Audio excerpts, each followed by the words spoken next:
10 lessons men learn too late in life. You'll go through both good and bad situations in life. You may feel as though you are on the mountaintop at times, and as though you are stranded in a valley at others. You will get a lot of life lessons from the ups and downs. Although learning is wonderful, there will be instances when you wish you had picked up on a lesson earlier. Have you ever wished you had made a different decision in the past? Probably, yes, is the correct response. It's simple to look back and consider what you might have done differently or earlier. Life is short, and time goes by faster than you might think. You therefore need to learn the 10 life lessons straight away. Number 10. It takes time, practice, and failure every time. Imagine living in a world where everything is simple. You won't likely find the location appealing. It isn't fulfilling to get what you desire quickly and easily. The destination or objective may not always be the most crucial factor. You develop into who you are as a result. Everything in life requires effort, trial, and error. There are no shortcuts to achievement or anything meaningful in life. It's common to struggle when starting something new in the beginning due to lack of experience. Number 9. The real riches is health. I once desired everything when I was younger. To provide my children the finest possible existence, I wanted to be at the top of my game and to have arrived. I therefore put myself through a lot by working 2 jobs, or even 3, attempting to accomplish all of my goals, and sleeping for a short period each night. And I did show up, in the medical practice, with a thyroid condition brought on by stress. In the end, my body decided for me, since I didn't want to take a vacation. I was compelled to take it easy, reevaluate the course my life was heading, and slow down. Conclusion. The actual riches is, in fact, health. In the end, if we are unable to enjoy our success and wealth, what good are they? Number 8. You choose and take responsibility for your happiness.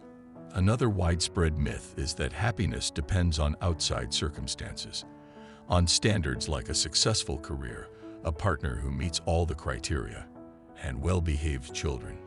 If there's one thing you should know about happiness, it's that it's not reliant on other people, events, or things.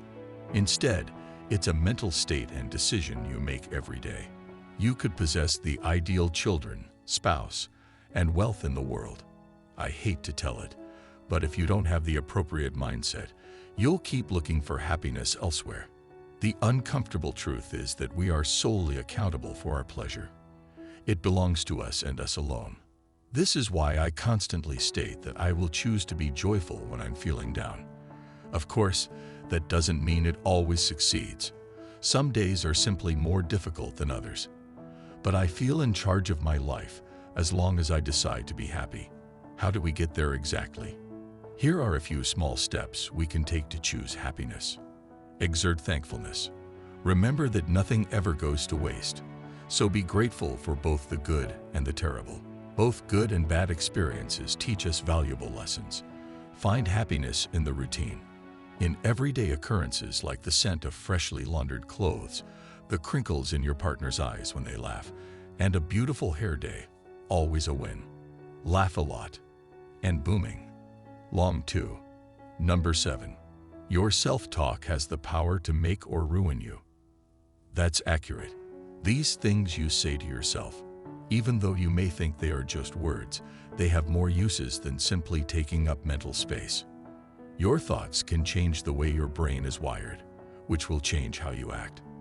You will live your life believing all of that if you regularly criticize yourself for being dumb, fat, incompetent, and other such toxic labels. That seems like such a waste of a life, in my opinion. The good news is that it also works the other way. We should practice self-affirmation since psychologists and mental health professionals advise it. Positive self-talk can transform your attitude on life and boost your self-esteem. Number 6. Comfort snuffs out dreams. Ah, the safe place. We all adore that place. Why not then? It is secure and predictable, and you are aware of what to do in that environment. But in case you weren't aware, it's risky. Potential wilts and dies there, and growth is stifled. When you continue to coast for years on end, you soon realize how many possibilities you've lost. What keeps us there? Well, the fear of failure is usually to blame. And I understand. Of course, the idea of failing is frightening. But guess what? In the end, we'll realize that failing is still preferable to feeling remorse for all the opportunities we didn't take. Another life lesson man learned too late. Number 5. No one is looking. Have you ever considered taking a dance lesson, but held back out of concern that others might make fun of your 2 left feet? Have you ever wanted to have an art exhibition, but were concerned that others would object and remark, that doesn't even make sense? Do you wish to move in a circle of people wearing conservative clothing yet want to wear red shoes? I've got some bad news for you. Nobody is looking. Not as much as you may believe, at least. The truth is that most people are too preoccupied with their own lives to pay attention to yours. And even if they do criticize your decisions, so what? To quote Bon Jovi, "This is my life, now or never. However, I won't live forever. I simply want to enjoy my life while it lasts." Number 4. Enjoy life now. Don't wait to retire. The phrase "live while I'm alive" definitely speaks to me. I'm one of those people who thinks a happy life is the culmination of pleasant days. This means that if you have been working long hours to save money and make retirement plans, you should start enjoying life now rather than waiting until you retire. Not exactly maximizing your days, are you? Look, you never know what the future will bring. Those aspirations and journeys you keep putting off, they might never occur. That may be difficult to hear, but that is the truth. The lesson is that life is happening right now. In addition, the journey itself should be enjoyable, not just getting there. Number 3. You should put your relationships first. Did you know that one of the top 5 regrets of the dying is not staying in touch with my friends? This is what palliative care nurse Bronnie Ware writes in her book, The Top 5 Regrets of the Dying. In the rat race, it's all too simple to lose sight of this. Our relationships can occasionally be the first to suffer in our quest for success. Intellectual ability and professional success are significant, but they are not everything. Many people realize that their relationships and emotional ties are what genuinely improve their lives far too late in life. Number 2. Everything will pass. An old proverb, a nugget of stoic knowledge, yet one we don't completely get until much later in life. When I was younger, I had a lot of difficulty with this. I used to think the world was ending whenever something horrible occurred. Unpleasant situations would have a firm hold on me, causing me to emotionally overreact and exacerbate the problem. I should have understood and how accepting the transient nature of life might help us weather the storms with more poise and fortitude. It's not just during tough times, either. This proverb is also helpful when things are going well, because we are aware that the highs are transitory. When we enjoy them with a little stoicism, we remain modest and watchful. And lastly, number 1. Years are brief, but days are long. I'll leave you with this final life lesson that many of us discover far too late in life, and that has served as a beacon for me my entire life. Daily, we frequently discover ourselves locked in routines, checking items off of our to-do lists, and dividing our lives into blocks of hours and days.